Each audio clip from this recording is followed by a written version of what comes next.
Eu trabalhei um bom tempo de agente funerário e ser agente funerário no setor público, ele diferencia bastante do ser agente funerário do setor privado.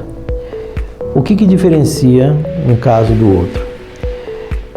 Quando você é funcionário público, você não tem o foco no lucro, e sim no atendimento.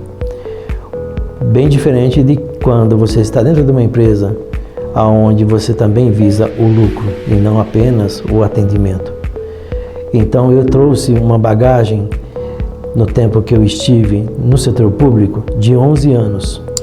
11 anos atendendo, eu perdi a conta de quantos atendimentos foram, né? Mas eu atendi desde o carente, da pessoa que não tinha nem sequer o dinheiro para pagar uma taxa de sepultamento que custa menos de R$50. E como atendi também o sogro do prefeito da cidade, tá? Atendi empresários, tá?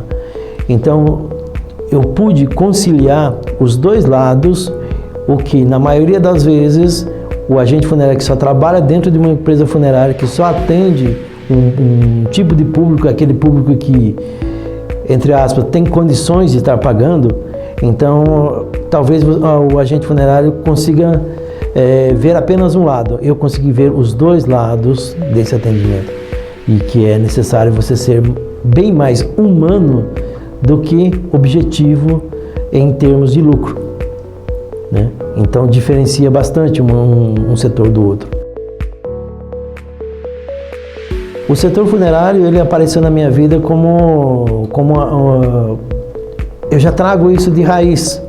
Os meus pais, eles eram do tempo que não tinha nem funerária, né? E o meu pai, ele era o responsável por ir até um marceneiro para mandar fazer o caixão. Porque a esposa do marceneiro não queria ter caixões dentro da casa deles, né? Então era algo assim bem rústico.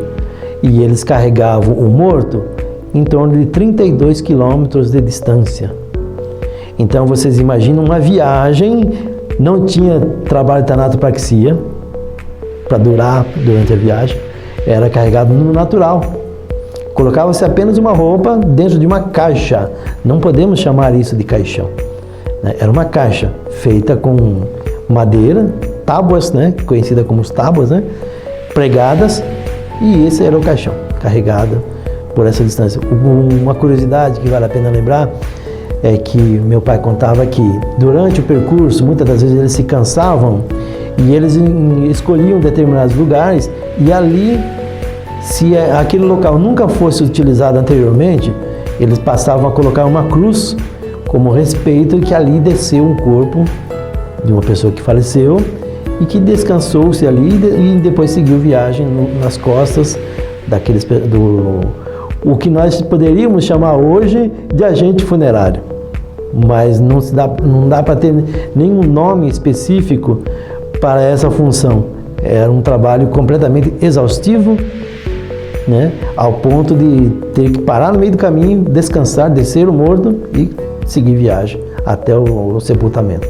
Quantas vezes ele não falou que sepultou pessoas 8 horas da noite, é escuro, porque eles não conseguiam chegar mais cedo.